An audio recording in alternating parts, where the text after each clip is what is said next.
So I heard you want to learn how to edit, huh? Oh goodness. So I heard you want to learn how to edit, huh? Do a little bit of that. With some of that. And then like some Simply Lemonade out of nowhere. Come on, come on. Well, you came to the right place, because today, that's exactly what we're going to be going over. Well, step one is to record a video, which is perfect because I haven't recorded today, because I procrastinated until 8:26. So let's go ahead and do that. Okay, so I just finished recording my video, and now I'm going to go edit it and show you guys how I basically edit. So, let's go. Okay, so I've got all of my clips loaded in Premiere Pro, and which, in case you were wondering, that's what I use. I use Adobe Premiere Pro, Adobe After Effects, Adobe Lightroom, and Adobe Photoshop for everything I create. So yeah. If you want to take your videos and photos to the next level, I definitely recommend those 4 apps right there. But as for this one, we're just going to be using Adobe After Effects and Adobe Premiere. So let's get straight to it. Okay, so like I said, I have all of my clips loaded into Adobe Premiere Pro. So what I have to do now is go pick out the ones that I want and arrange them in the way I want them to be. So usually some of these processes take a little while, so I'm definitely gonna fast forward through most of it. So if you want to see what I'm really doing, go ahead and put YouTube in like half playback speed or something.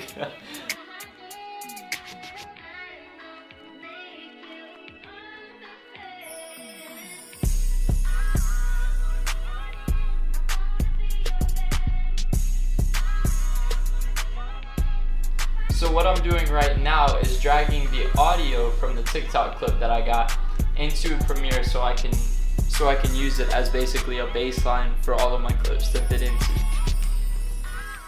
I also wanted to use this time-lapse part of the video to talk to people that may not have a computer or may not be able to get Adobe Premiere.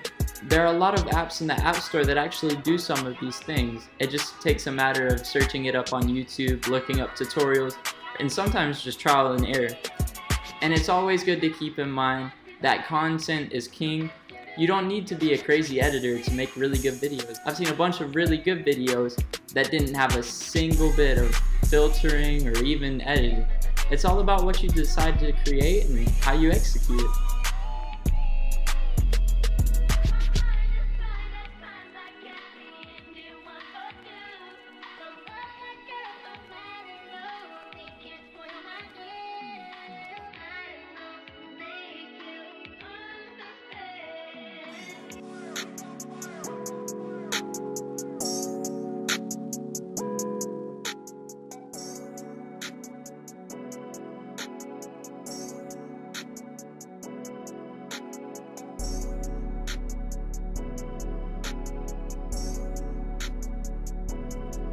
Okay, so now I've got all the videos synced on the timeline and ready to be actually edited, so let's get straight into that. And for this one, I'm going to use what's called Dynamic Link in After Effects. If you don't know what that is, it's basically a way that Premiere Pro and After Effects can work together simply through Premiere Pro. And a lot of you probably don't understand that, but those that actually work in Adobe will. So, not to mention, this is where I do all of my text and my text tracking, as well as my motion tracking for my objects. So it's very, very, very key to the videos that I create.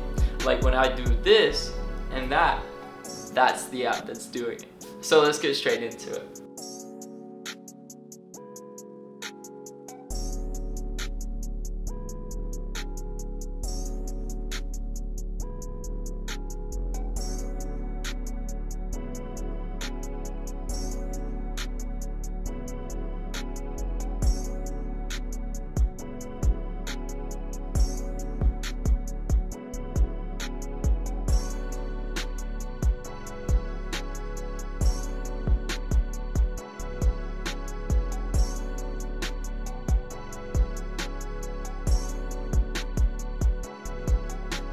Okay, so basically what I've been doing for the past like however many minutes that little time lapse was text motion tracking.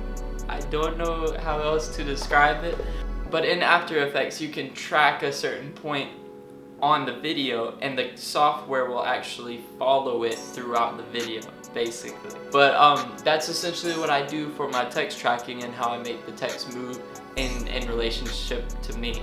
Either that or I keyframe the positioning, and that's basically moving it for every frame of the video.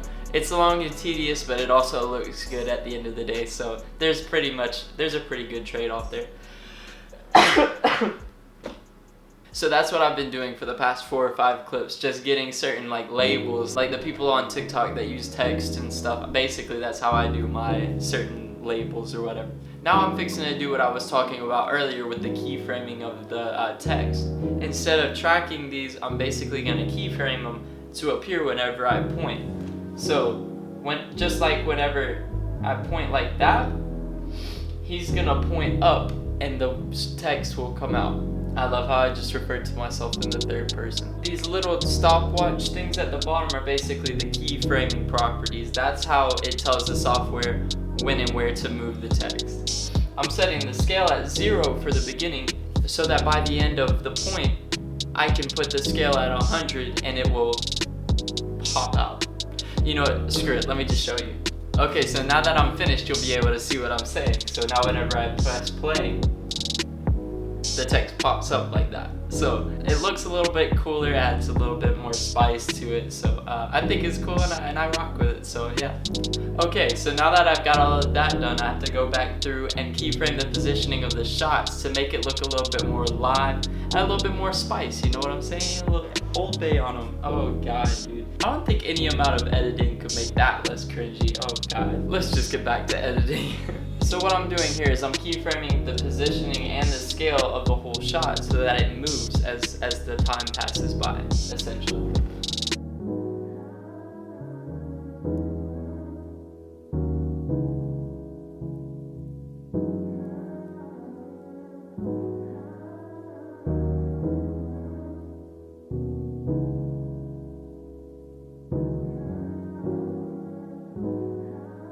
And boom, there you have it. That's basically a completed edit. It's nothing like Hercules or Groceries or any of that. I couldn't use music in any of these or else I'd get copyrighted. But I figured I'd show you guys the basic ins and outs of what I do. The same concept of keyframing positioning works with objects in After Effects as well, and it looks really smooth. So basically you could take a PNG off the internet like I did with the Lemonade or with the Minecraft hub.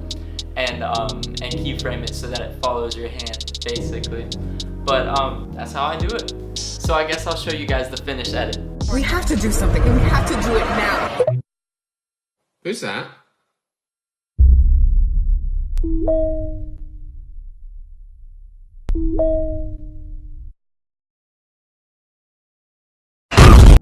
Well, that's about it for this video. I wanted to take time out to say thank you guys for all of the love and support on my recent vlog that I posted last week. I'm just barely making it whenever I told you guys that I'd try to post once a week. I think we just made it by. This should be up Sunday, so yeah. I should have another one of those vlogs coming soon. I just haven't really done much other than work recently and haven't really been feeling up to it. But thank you guys so much for all of the love on Instagram recently. If you don't follow me already, my Instagram will pop up like right here.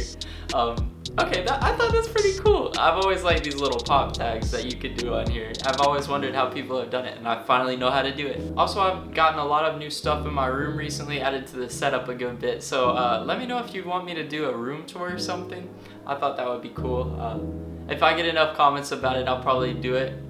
I probably will even if I don't. I'd really appreciate you guys' opinions, so make sure you're heard down below. I try to respond to as many comments as possible. I wasn't able to get to a lot of them on the last video, but I appreciate all the love and support you guys had shown. I feel like I'm slowly but surely getting the hang of this YouTube thing, so I'm enjoying it. Also, I don't know if we're close at the time of posting this, but last time I checked we were at like 850 subscribers, so if we could get to 1,000 subscribers in the next week, that would be insane. So tell your friends. But as always, thanks for watching this video. I hope I was able to teach you guys how to up your edit game or up your video game, whether it's for Instagram or TikTok or even YouTube. Knowledge about these different things definitely helps you if you're wanting to create videos. And it's also just fun to mess around with and come up with cool memes and stuff. So that's all for this video.